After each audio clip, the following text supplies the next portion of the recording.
Hello students, welcome to MS বায়োগাইড।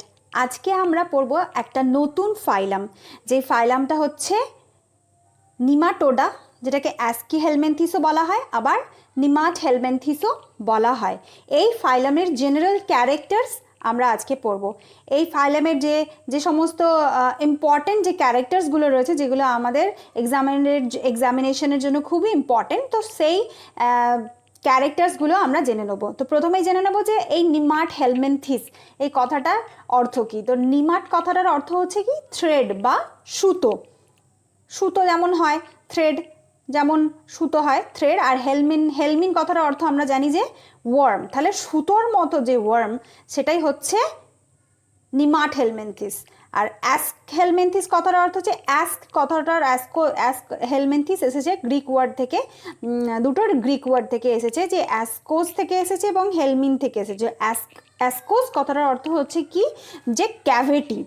এদের বডিতে একটা সিউডোসিল থাকে, তো সেই জন্য এই ফাইলামের নাম অ্যাস্ক হেলমেন্থিসও রাখা হয়েছে। তাহলে নিমাট হেলমেন্থিসও বলা হয়, আবার এই ফাইলামকে অ্যাস্ক হেলমেন্থিস নামেও কিন্তু একে অ্যাস্ক হেলমেন্থিসও বলা হয়। তো এই যে এই নিমাটোডা বা নিমাট হেলমেন্থিস এই ফাইলামের অন্তর্গত যে অর্গ্যানিজমগুলো রয়েছে, তাদের যে স্টাডি, অর্থাৎ এই ধরনের যে ওয়ার্মস রয়েছে, এদের যে স্টাডি, তাকে বলা হচ্ছে হেলমিনথোলজি। যেমন নিমাট হেলমেন্থিস রয়েছে, প্ল্যাটি হেলমেন্থিস, এরা সবাই কিন্তু এদের সকলের স্টাডিকে বলা হচ্ছে যে helminthology. Study of nemathelminthes and platyhelminthes is called helminthology. এই যে ফাইলামটা খুবই গুরুত্বপূর্ণ একটা ফাইলাম। এই ফাইলামের অন্তর্গত বেশ কিছু যে অর্গ্যানিজম রয়েছে, তারা হচ্ছে প্যারাসাইটিক হয়। তো তারা হিউম্যান বডিতে প্যারাসাইট হিসাবে থাকে। তো এদের স্টাডিটা কিন্তু খুবই ইম্পর্টেন্ট। প্রচুর পরিমাণে এদের প্যারাসাইটিক ফর্মস রয়েছে। তো এদেরকে রাউন্ড ওয়ার্মও বলা হয়। রাউন্ড ওয়ার্ম বলা হয় এই কারণ হচ্ছে এদেরকে যদি ট্রান্সভার্স সেকশনে কাটা হয়, এটা যদি আমরা মনে করি একটা ওয়ার্ম, এটা যদি একটা নিমাটোডা হয়, আর একে যদি আমরা ট্রান্সভার্স সেকশনে কাটি, তাহলে আমরা দেখতে পাবো একটা রাউন্ড এরকম সার্কেল পাবো। সেই জন্যে এদেরকে রাউন্ড ওয়ার্মও বলা হয়। এই অ্যাস্ক হেলমেন্থিস এই ফাইলামের অন্তর্গত যে সমস্ত অর্গ্যানিজম রয়েছে, তাদেরকে রাউন্ড ওয়ার্ম বলা হয় এই কারণেই, কারণ ট্রান্সভার্স সেকশনে কাটলে একটা সার্কেল পাওয়া যায়। কিন্তু যেটা প্ল্যাটি হেলমেন্থিসের ক্ষেত্রে কিন্তু সেটা হয় না। প্ল্যাটি হেলমেন্থিসের বডি ডরসোভেন্ট্রালি ফ্ল্যাটেন্ড, সেখানে কিন্তু তাদেরকে ট্রান্সভার্স সেকশনে কাটলে কিন্তু এরকম সার্কেল কিন্তু পাওয়া যাবে না। যেহেতু এদের এখানে একটা রাউন্ড পাওয়া যাচ্ছে, একটা সার্কেল পাওয়া যাচ্ছে, তাই এদের নাম হচ্ছে রাউন্ড ওয়ার্ম। যেমন ওদেরকে বলা হচ্ছে, যেমন প্ল্যাটি হেলমেন্থিসের অন্তর্গত যে সমস্ত অর্গ্যানিজম রয়েছে, তাদেরকে বলা হচ্ছে ফ্ল্যাট ওয়ার্মস, এরা হচ্ছে রাউন্ড ওয়ার্ম। এরপরে আমরা এসে যাব এদের যে সমস্ত ক্যারেক্টার্স রয়েছে, সেই ক্যারেক্টার্সগুলো আমরা জেনে নেব।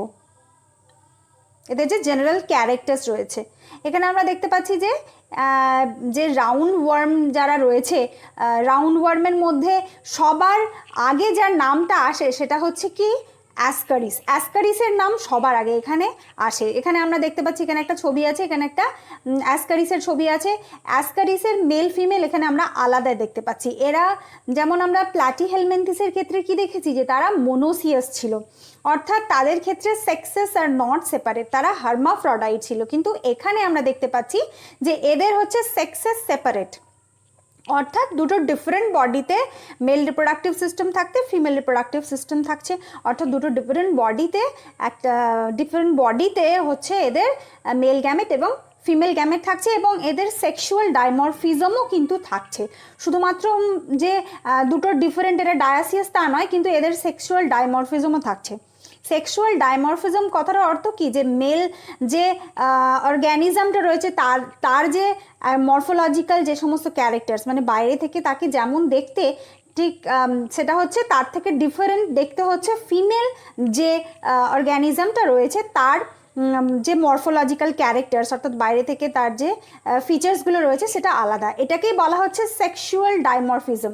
বেশ কিছু প্রাণীদের ক্ষেত্রে সেক্সুয়াল ডাইমরফিজম দেখা যায়, যেমন মানুষের ক্ষেত্রে সেক্সুয়াল ডাইমরফিজম দেখা যায়, কিন্তু এরকম অনেক প্রাণী রয়েছে যাদের ক্ষেত্রে সেক্সুয়াল ডাইমরফিজম দেখা যায়, আবার বেশ কিছু প্রাণী রয়েছে তাদের কিন্তু সেক্সুয়াল ডাইমরফিজম দেখা যায় না।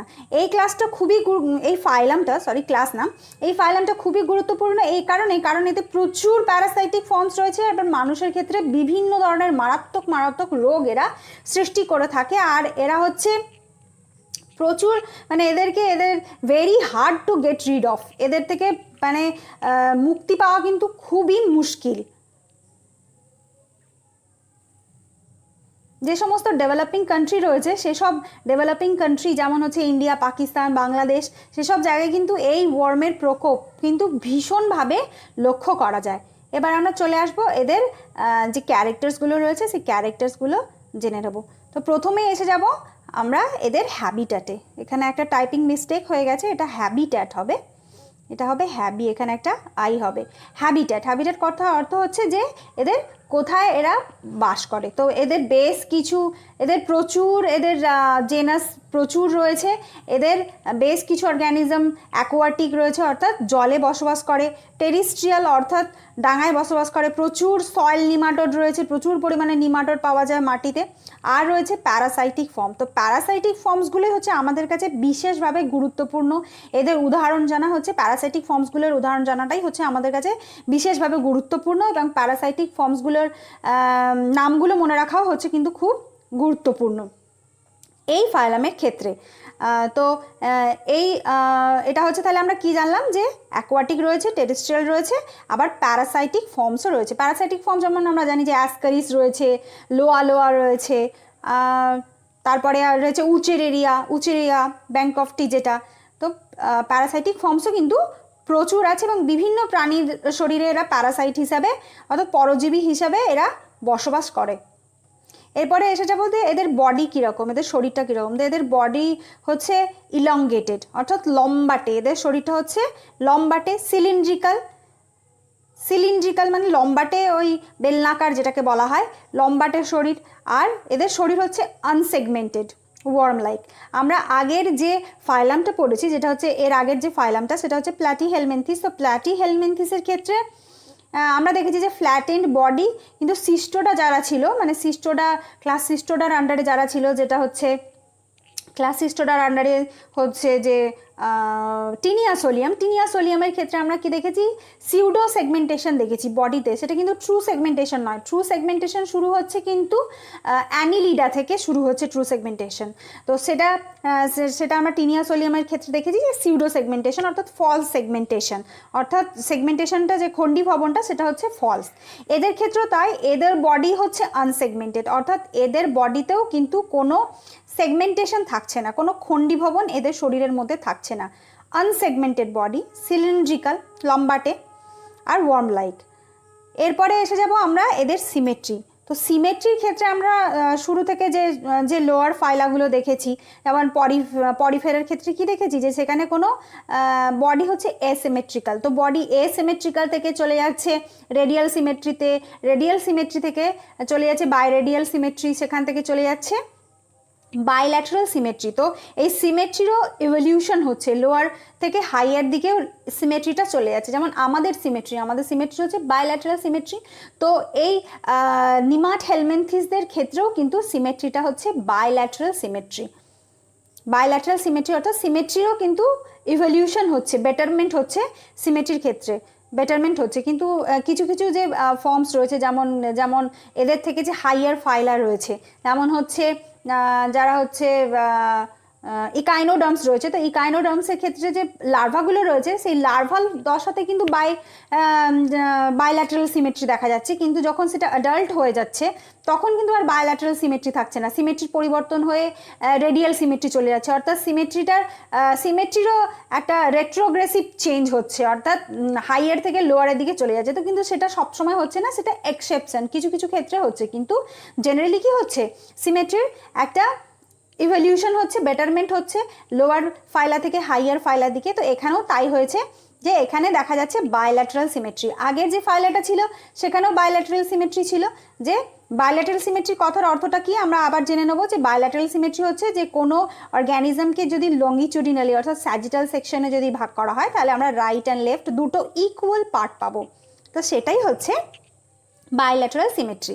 আর হচ্ছে যে এদের বডি হচ্ছে tapering towards the both end, অর্থাৎ ট্যাপারিং অর্থ কি যে আমরা ওয়ার্মের যেমন অ্যাসকারিসের ক্ষেত্রে দেখছি কি যে বডির যে দুদিকের যে এন্ডটা রয়েছে সেটা হচ্ছে সরু হয়ে যাচ্ছে, বডিটা ট্যাপারিং হয়ে যাচ্ছে, সরু হয়ে যাচ্ছে। তো সেটাকে বলা হচ্ছে tapering towards the both end. মানে যেমন অ্যাসকারিসের এটা যদি অ্যাসকারিসের বডি আমরা ধরে নিই তাহলে আমরা দেখতে পাচ্ছি যে শেষের দিকটা হচ্ছে এরকম সরু হয়ে যাচ্ছে, এটাকে বলা হচ্ছে ট্যাপারিং। তাহলে এটা গেল সিমেট্রি। এরপরে আমরা পরের ক্যারেক্টারে চলে যাব যেটা হচ্ছে অর্গানাইজেশন। এদের বডি অর্গানাইজেশন কি, তো অর্গানাইজেশনেরও কিন্তু ইভলিউশন হয় এ সেলুলার থেকে সেলুলার, তারপর সেলুলার থেকে টিস্যু লেভেল, টিস্যু লেভেল থেকে আবার অর্গান লেভেল। তো এখানেও বডি হচ্ছে এদের বডি হচ্ছে ট্রিপ্লোব্লাস্টিক, এটা খুবই ইম্পর্টেন্ট। এদের যে আগের ফাইলা যেটা হচ্ছে প্ল্যাটিহেলমিনথিস সেখানেও কিন্তু ট্রিপ্লোব্লাস্টিক ছিল, অর্থাৎ তিনটে লেয়ার, যেটা হচ্ছে একটোডার্ম, এন্ডোডার্ম, মেসোডার্ম। এদের ক্ষেত্রেও কিন্তু একটোডার্ম, এন্ডোডার্ম এবং মেসোডার্ম দেখা যায়। আর এদের যে organ system level of organisation, কারণ এদের কি হচ্ছে যে এদের টিস্যুগুলো পরস্পরের সাথে কোঅর্ডিনেট করে কি তৈরি করছে, অর্গ্যান তৈরি করছে। এদের যে বিভিন্ন ফাংশন রয়েছে সেগুলোকে পারফর্ম করার জন্য কিন্তু নির্দিষ্ট অর্গ্যান এদের শরীরে তৈরি হচ্ছে। কিন্তু এদের কিন্তু কোনো শরীরে কিন্তু কোনো অ্যাপেন্ডেজেস থাকে না। অ্যাপেন্ডেজেস হওয়ার অর্থ কি যে হাত পা এই ধরনের কোনো অ্যাপেন্ডেজেস কিন্তু থাকে না এদের শরীরে, শুধুমাত্র একটা সিলিন্ড্রিক্যাল একটা বডি থাকছে। তো এদের বডি হচ্ছে ট্রিপ্লোব্লাস্টিক। তো এখান থেকেও কোয়েশ্চেন আসতে পারে যে এটা হচ্ছে এদের বডি হচ্ছে ট্রিপ্লোব্লাস্টিক। আর এদের অর্গানাইজেশন হচ্ছে organ level, organ system grade of organisation এদের বডিতে দেখা যাচ্ছে। এরপরে আমরা এসে যাব যে এদের বডি ওয়াল। এদের বডি ওয়াল কীরকম হয় সেটা আমরা দেখে নেব। তো এদের যে এরা যেহেতু যে সমস্ত প্যারাসাইটিক ফর্মস রয়েছে সে সমস্ত প্যারাসাইটিক ফর্মসের ক্ষেত্রে বডি ওয়ালের যে ক্যারেক্টার্সগুলো সেগুলো খুবই ইম্পর্টেন্ট। প্যারাসাইটিক যে সমস্ত অ্যাডাপ্টেশন এদের বডি ওয়ালে দেখা যায়। এদের বডি ওয়াল যেটা হচ্ছে খুবই থিক হয়, body wall with thick resistant cuticle, অর্থাৎ বডি ওয়ালটা হচ্ছে খুবই মোটা আর রেজিস্ট্যান্ট কিউটিক্যাল। অর্থাৎ রেজিস্ট্যান্ট কথার অর্থ কি যে সমস্ত প্যারাসাইটিক ফর্মস রয়েছে তারা কি হয়, জেনারেলি কি হয় যে তারা হোস্টের এলিমেন্টারি ক্যানালে থাকে। আর হোস্ট যে সমস্ত ডাইজেস্টিভ এনজাইম যে সমস্ত সিক্রিট করে হোস্টের বডি থেকে বের হয় সেগুলো যাতে এদেরকে ডাইজেস্ট করে না ফেলতে পারে সেই জন্য এদের যে কিউটিক্যালটা রয়েছে সেই কিউটিক্যালটা হচ্ছে ভীষণ মোটা, থিক কিউটিক্যাল। তো এদের যে কিউটিক্যালটা সেই কিউটিক্যালটা হচ্ছে ভীষণ থিক আর কিউটিক্যালটা হচ্ছে নন লিভিং, অর্থাৎ আর এদের কিউটিক্যাল কিন্তু ক্ষেত্রে এদের দেখা যায় একটা বিশেষ ধরনের ক্যারেক্টার্স দেখা যায়, যেমন মোল্টিং, যেটাকে বলা হয়েছে কিউটিক্যালটা একটা নির্দিষ্ট সময় অন্তর অন্তর কিউটিক্যালটা মোল্টিং হয়, অর্থাৎ শেডিং হয়, এদের কিউটিক্যালের শেডিং হয় যেটাকে বলা হচ্ছে মোল্টিং। অ্যাসকারিসের ক্ষেত্রে কিন্তু 4 বার মোল্টিং হয়ে থাকে এবং প্রত্যেকবার মোল্টিংয়ের ফলে একটা দশা আর একটা উন্নত দশাতে চলে যায়। তো এদের মোল্টিংও এদের লাইফ সাইকেলে মোল্টিং বিভিন্ন স্টেজে হয়, কোথাও বডির হোস্ট বডির বাইরে হচ্ছে, কোথাও হোস্ট বডির ভেতরে হচ্ছে। তো সেই ডিটেলসটা আমরা পরে সেটা আমরা জানবো। তো এখন আমরা শুধু জেনে নিই যে এদের কিউটিক্যালটার এদের যে বডি ওয়ালটা সেটার কী ধরনের হয় সেটা আমরা জেনে নিই। তো এদের যে কিউটিক্যালটা তাহলে বললাম যে কিউটিক্যালটা হচ্ছে নন লিভিং আর রেজিস্ট্যান্স আর ভীষণভাবে থিক হয় আর এদের মোল্টিং দেখা যায়, যেমন অ্যাসকারিসের ক্ষেত্রে 4 বার হয়। তো অন্যান্য যে সমস্ত স্পিসিস আছে, যে সমস্ত জেনাস আছে তাদের ক্ষেত্রে মোল্টিং হয়তো মোল্টিংয়ের যে কয়েকবার হয় তা সেটা পরিবর্তনও হতে পারে, যেটা অ্যাসকারিসের ক্ষেত্রে 4 বার হচ্ছে। তো এদের যে সেলুলার এদের যে কিউটিক্যালের নিচে যে এপিডার্মিসটা রয়েছে সেই এপিডার্মিসটা সিনসাইটিয়াল হতে পারে আর অথবা সেলুলার হতে পারে। সেলুলার কথার অর্থ কি যে এদের যে এপিডার্মিসের নিচে যে লেয়ারটা রয়েছে সেটা সেলুলার, অর্থাৎ আলাদা আলাদা কোষ দ্বারা এরকম গঠিত হবে, তখন হবে সেটা সেলুলার, লেয়ারটা হবে সেলুলার। কিন্তু সিনসাইটিয়াল কথার অর্থ হচ্ছে যে এদের এই লেয়ারে যে সমস্ত সেল রয়েছে সেই সেলের পার্টিশনগুলো সেই পার্টিশনগুলো নষ্ট হয়ে যাবে, ফলে একটা কন্টিনিউয়াস একটা লেয়ার তৈরি হবে, কন্টিনিউয়াস লেয়ার তৈরি হবে এরকম, যার মধ্যে এই নিউক্লিয়াসগুলো ফ্রিভাবে অবস্থান করবে। সেলের যে পার্টিশনগুলো চলে যাবে আর সাইটোপ্লাজমটা কন্টিনিউয়াস হয়ে যাবে, আর এই কন্টিনিউয়াস সাইটোপ্লাজমের মধ্যে নিউক্লিয়াসগুলো ফ্রিভাবে অবস্থান করবে। তো এটাকেই বলা হচ্ছে সিনসাইটিয়াল টাইপ। এদের এপিডার্মিসটা সেলুলারও হতে পারে, আবার সিনসাইটিয়াল হতে পারে। সিনসাইটিয়াল মোস্টলি সিনসাইটিয়ালই হয়, একটা কন্টিনিউয়াস লেয়ার থাকে এপিডার্মিসে। আর এদের থাকে শুধুমাত্র লঙ্গিচুডিনাল মাসল থাকে, এদের শুধুমাত্র লঙ্গিচুডিনাল মাসল থাকে, কোনো সার্কুলার মাসল কিন্তু থাকে না। যেহেতু লঙ্গিচুডিনাল মাসল থাকে তাই এদের বডির যে লেন্থটা এরা কিন্তু কমা বাড়া করতে পারে না সার্কুলার মাসল না থাকার জন্য।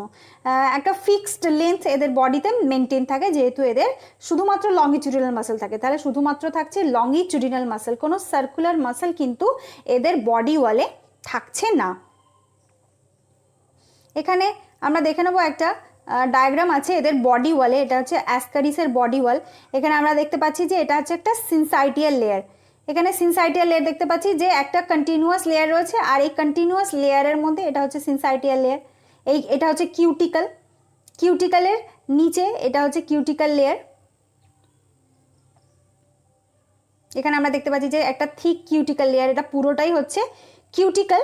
আর এই কিউটিকল নিচে আমরা দেখতে পাচ্ছি যে একটা সিনসাইটিয়াল এপিডার্মিস রয়েছে। এই সিনসাইটিয়াল এপিডার্মিসে দেখতে পাচ্ছি যে নিউক্লিয়াসগুলো ফ্রি থাকছে, নিউক্লিয়াস ফ্রি থাকছে, আর এদের যে সাইটোপ্লাজমটা সেটা হচ্ছে কন্টিনিউয়াস থাকছে। তো এটাকে বলা হচ্ছে সিনসাইটিয়াল এপিডার্মিস। আর এদের থাকছে কি শুধুমাত্র লঙ্গিচুডিনাল মাসল থাকছে। এখানে আমরা দেখতে পাচ্ছি যে এগুলো হচ্ছে লঙ্গিচুডিনাল মাসল, লঙ্গিচুডিনাল মাসল এখানে থাকছে, কোনো সার্কুলার মাসল এখানে থাকছে না। তাই এদের বডির যে লেন্থটা এরা কিন্তু কমা বাড়া করতে পারে না। যেমন অন্যান্য যে সমস্ত অর্গ্যানিজম রয়েছে যাদের ক্ষেত্রে বডির লেন্থটা কমা বাড়া হয়, যেমন আমরা লিচের ক্ষেত্রে দেখতে পাই যে বডির লেন্থ কমা বাড়া হয়, কিন্তু এদের ক্ষেত্রে সেটা হয় না। এরপরে আমরা এসে যাব এদের সিলোম। সিলোম এই যে ফাইলামের ক্ষেত্রে সিলোম এই ব্যাপারটা কিন্তু খুব ইম্পর্টেন্ট, কারণ এদের কিন্তু কোনো ট্রু সিলোম থাকে না, এদের ট্রু সিলোম অ্যাবসেন্ট থাকে। এদের ট্রু সিলোম থাকে না। Persistent blastocoel or pseudocoel present not line by mesoderm. তো এদের একটা ব্লাস্টোসিল থাকে কিন্তু কোনো সিলোম থাকে না। সিউডোসিল, এদের বডিতে যে সিলোমটা থাকে সেটা হচ্ছে সিউডোসিল, সেটাকে বলা হচ্ছে সিউডোসিল। তো এই ফাইলামের ক্ষেত্রে এটা হচ্ছে খুবই ইম্পর্টেন্ট একটা ব্যাপার যে কোন ফাইলাম থেকে কোন ফাইলামের ক্ষেত্রে সিউডোসিলোম দেখা যাচ্ছে। তো এদের বডিতে এই নিমাট হেলমেন্থিসদের ক্ষেত্রে বা অ্যাস্ক হেলমেন্থিসদের ক্ষেত্রে দেখা যাচ্ছে সিউডোসিলোম এদের দেখা যাচ্ছে। এদেরকে সিউডোসিলোম কেন বলা হচ্ছে, যে এদের যে সিউডোসিলোমটা, এদের যে সিলোমটা হচ্ছে not line by mesoderm, mesoderm দ্বারা কিন্তু আবৃত থাকছে না, তাই এদের যে সিলোমটা সেটা হচ্ছে সিউডোসিলোম। এদের যে বডি ক্যাভিটিটা, সেই বডি ক্যাভিটিটা যেটাকে বলা হচ্ছে সিউডোসিল, সেটা ডেভেলপ কোথা থেকে হচ্ছে, সেটা ডেভেলপ হচ্ছে ব্লাস্টোসিল থেকে। এই ব্লাস্টোসিলটা কি না, এদের যে এমব্রায়োনিক ডেভেলপমেন্ট যখন হয়, সেই এমব্রায়োনিক ডেভেলপমেন্টের সময় মেসোডার্ম আর এন্ডোডার্মের মাঝখানে যে ক্যাভিটিটা থাকছে সেখান থেকে সেটাকে বলা হচ্ছে ব্লাস্টোসিল। তো সেই ব্লাস্টোসিল থেকেই এদের বডি ক্যাভিটিটা তৈরি হচ্ছে বলে এটাকে বলা হচ্ছে সিউডোসিল। ট্রু সিলোম কখন বলবো? ট্রু সিলোম তখনই বলবো যখন বডি ক্যাভিটিটা হবে মেসোডার্ম দ্বারা আবৃত হবে, তখন সেটাকেই বলা হবে সিউডোসিল। এই সিলোম ব্যাপারটা কি, সেই কনসেপ্টটা যদি আমাদের ক্ষেত্রে ক্লিয়ার হয়ে যায়, আমাদের ক্ষেত্রে কি উচিত যে কনসেপ্টটা ক্লিয়ার রাখা, তাহলে কিন্তু আমাদের নিটের ক্ষেত্রে খুবই সুবিধা হয়। নিটের ক্ষেত্রে বেসিক্যালি কি এমসিকিউ করতে হয়, সেখানে স্পেলিংয়ের কোনো ব্যাপার নেই, কিন্তু সেখানে কনসেপ্টটা শুধুমাত্র লাগে। আমরা শুধু কনসেপ্টটা বুঝে নেব যে ব্যাপারটা কি, তাহলে কিন্তু আমাদের কাজ হয়ে যাবে। তো সিলোম ব্যাপারটা আমরা যদি বুঝে নিই যে ট্রু সিলোম কি, তাহলে আমাদের অসুবিধা হবে না সিউডোসিলোমটা বুঝতে।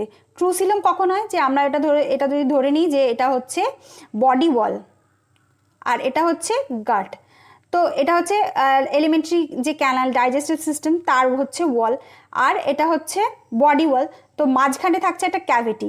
তো এখানে কি হয়, যখন মেসোডার্ম স্প্লিট হয়ে এইখানেও লাইন হচ্ছে, এখানেও লাইনিং করছে মেসোডার্ম স্প্লিট হয়ে। আর যখন এই গাট ওয়ালের বাইরেও যখন মেসোডার্মের লাইনিং থাকছে, তাহলে সেটা কী হচ্ছে, বডি ওয়ালের ভেতর দিকেও মেসোডার্মের লাইনিং থাকছে, আবার গাট ওয়ালের ভেতর দিকেও যখন বাইরের দিকে, গাট ওয়ালের বাইরের দিকে, ভেতর দিকে না, গাট ওয়ালের বাইরের দিকেও যখন মেসোডার্মের লাইনিং থাকছে, অর্থাৎ এই মাঝখানে যে ক্যাভিটিটা, তাহলে দুদিকেই আমরা দেখতে পাচ্ছি দুদিকেই মেসোডার্ম থাকছে, তখনই তাকে আমরা বলবো ট্রু সিলোম, যেটা এই ফাইলামে কিন্তু নেই। ট্রু সিলোম এদের ক্ষেত্রে মেসোডার্ম লাইন নয়, এদের ক্ষেত্রে যে সিউডোসিলটা রয়েছে সেটা কিন্তু নট লাইন্ড বাই মেসোডার্ম। এদের ক্ষেত্রে কি থাকছে সেটা আমরা দেখে নেব। এদের ক্ষেত্রে যে মেসোডার্মটা থাকছে সেটা পাউচ আকারে থাকছে। এখানে একটা যেমন ছবি আছে, আমরা দেখতে পাচ্ছি যে এখানে আমরা দেখতে পাচ্ছি যে এইটা হচ্ছে এদের গাট, এইটা হচ্ছে এদের ক্যাভিটি, বডি ক্যাভিটি যেটা, এটা হচ্ছে ক্যাভিটি। তাহলে এখানে আমরা, আর এগুলো হচ্ছে মেসোডার্ম আমরা দেখতে পাচ্ছি মেসোডার্ম লাইন এই ক্যাভিটিটাকে কিন্তু আচ্ছাদিত করছে না, পাউচ আকারে অবস্থান করছে। তো এটাই হচ্ছে এদের ক্ষেত্রে দেখা যায়, এদের যে ক্যাভিটিটা, সেই জন্যে সেটা সিউডোসিল, ট্রু সিলোম নয়, সিউডোসিলোম। তো এই সিউডোসিলোমের মধ্যে একটা ফ্লুইড বর্তমান থাকে। এই সিউডোসিলোমের মধ্যে এই ফাইলামের যে একটা ডিস্টিংটিভ ক্যারেক্টার, এই সিউডোসিলোমিক একটা ফ্লুইড বর্তমান থাকে, যে ফ্লুইডটাকে বলা হচ্ছে সিউডোসিলোমিক ফ্লুইড। এই সিউডোসিলোমিক যে ফ্লুইড, এই সিউডোসিলোমিক ফ্লুইড এদের ট্রান্সপোর্টেশনে হেল্প করে, অর্থাৎ এর মধ্যে জল থাকে। এই সিউডোসিলোমিক ফ্লুইডে বেশিরভাগটাই হচ্ছে জল, আর কিছু প্রোটিন থাকে, কিছু গ্লুকোজ থাকে, কিছু নন প্রোটিন থাকে, কিছু নাইট্রোজেনিয়াস সাবস্ট্যান্স থাকে এই সিউডোসিলোমিক ফ্লুইডের মধ্যে, যেটা হচ্ছে ট্রান্সপোর্টেশনে হেল্প করছে। আর যেটা হেল্প করছে, এদের শরীরে কিন্তু কোনো স্কেলিটন থাকে না, এদের বডিকে সাপোর্ট দেওয়ার জন্য কিন্তু কোনো স্কেলিটাল এলিমেন্ট থাকে না। তো এই যে সিউডোসিলোমিক যে ফ্লুইড, এটা কিন্তু এক ধরনের বডির সাপোর্ট সিস্টেম হিসাবে কাজ করছে, এই সিউডোসিলোমিক ফ্লুইডটা, যাতে বডির মধ্যে একটা এদের যে বডির যে একটা সাপোর্ট দিচ্ছে এই সিউডোসিলোমিক ফ্লুইড, আর করছে ট্রান্সপোর্টেশনে হেল্প করছে এই সিউডোসিলোমিক ফ্লুইড। তাহলে সিউডোসিলোম থাকছে এই ফাইলামের একটা নির্দিষ্ট একটা ডিস্টিংটিভ একটা ক্যারেক্টার, আর এই সিউডোসিলোমের মধ্যে থাকছে সিউডোসিলোমিক ফ্লুইড। এরপরে আমরা চলে যাব যে পরের ক্যারেক্টারে চলে যাব। এখানে আমরা একটা দেখতে পাচ্ছি যে সিউডোসিলোমটা কেমন হয়। সিলোমটা, এখানে একটা অ্যাসকারিসের বডির একটা ডায়াগ্রাম আছে, এখানে দেখতে পাচ্ছি যে এই জায়গাটাতে এটা হচ্ছে এলিমেন্টারি ক্যানাল এদের যাচ্ছে। এদের তো টিউব উইদিন টিউব বডি, মানে একটা টিউব লাইক বডি, তার ভিতরে একটা টিউব থাকছে যেটা এলিমেন্টারি ক্যানাল। তো এরকম বডি এখানে আমরা দেখতে পাচ্ছি, আর এখানে থাকছে সিউডোসিলোম, আর এটা হচ্ছে এলিমেন্টারি ক্যানাল এদের।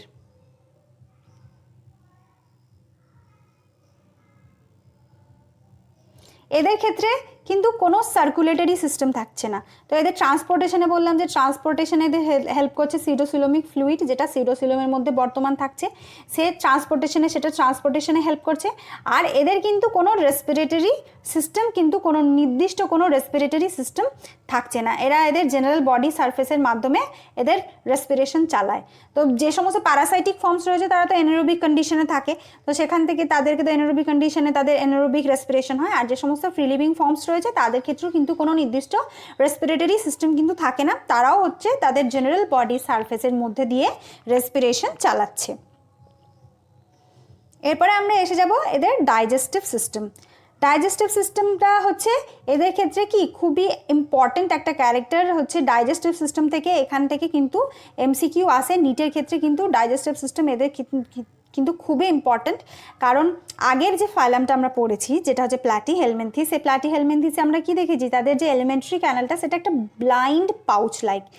কেন তাদের ব্লাইন্ড পাউচ লাইক ছিল? কারণ তাদের একটাই ওপেনিং ছিল, মাউথ ছিল, কিন্তু কোনো অ্যানাল ওপেনিং ছিল না।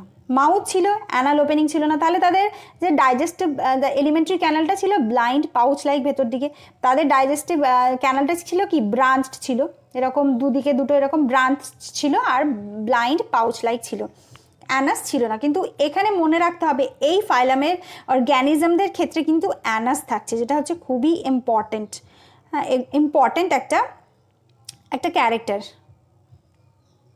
অ্যানাস এই ফাইলামে থাকছে। এদের কিন্তু বডি, এদের যে ডাইজেস্টিভ যে সিস্টেমটা রয়েছে সেটা হচ্ছে একটা নালীর মতো কেন বলা হচ্ছে, কারণ দুদিকেই ওপেনিং থাকছে, মাউথ ওপেনিং থাকছে, আবার অ্যানাল ওপেনিংও থাকছে, তাহলে এদের এলিমেন্টারি ক্যানাল হচ্ছে নালীর মতো।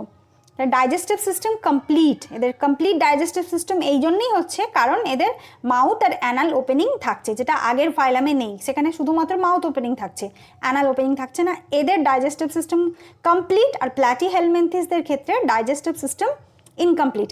আমরা কম্পেয়ার করে পড়ছি এই কারণেই যে আমাদের মনে কিন্তু খুব ভালোভাবে থাকবে, যদি আমরা যে প্রিভিয়াস যে ফাইলাম পড়েছি তার সাথে যদি আমরা কম্পেয়ার করে পড়ি, তাহলে আমাদের মনে রাখতে কিন্তু অনেক সুবিধা হবে। এখানে কনসেপ্ট মনে রাখাটাই কিন্তু খুব ইম্পর্টেন্ট, আর বেশি কিছু না। এখানে কনসেপ্টটা মনে রাখতে হবে, শুধু যে মুখস্থ করে গেলে হবে সেটা কিন্তু না, এখানে কনসেপ্টটা আমাদেরকে বুঝতে হবে আর মনে রাখতে হবে। তো এদের ডাইজেস্টিভ সিস্টেম হচ্ছে কমপ্লিট। কেন কমপ্লিট হচ্ছে না, এদের অ্যানাল ওপেনিংও থাকছে, আবার মাউথ ওপেনিংও থাকছে। আর একটা খুবই গুরুত্বপূর্ণ যেটা বিষয়, যেটা হচ্ছে নিটের কোয়েশ্চেন হতেই পারে, যে এদের যে ফ্যারিংসটা রয়েছে সেটা হচ্ছে মাস্কুলার ফ্যারিংস। আগের ফাইলামেও মাস্কুলার ফ্যারিংস রয়েছে, তো এদের যে ফ্যারিংসটা রয়েছে মাস্কুলার ফ্যারিংস, আর এদের যে ইন্টেস্টাইনটা রয়েছে সেটা কিন্তু মাস্কুলার নয়, নন মাস্কুলার।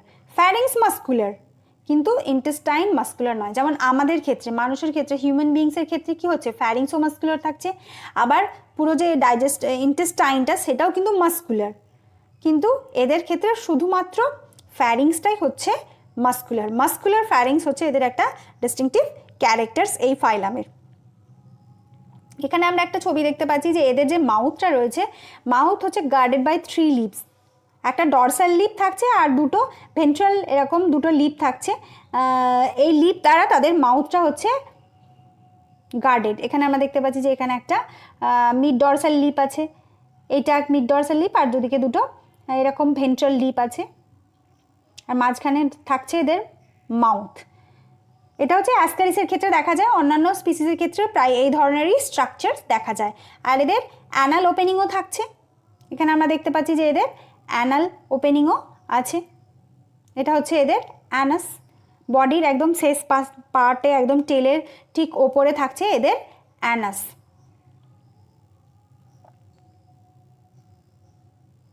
এখানে আমরা দেখতে পাচ্ছি যে এটা হচ্ছে একটা ডাইজেস্টিভ এলিমেন্টারি ক্যানাল, যেটা হচ্ছে অ্যাসকারিসের এলিমেন্টারি ক্যানাল। এখানে একদম ওপরে থাকছে লিপস থাকছে, যেটা মাউথ গার্ডেড বাই 3 লিপস থাকছে।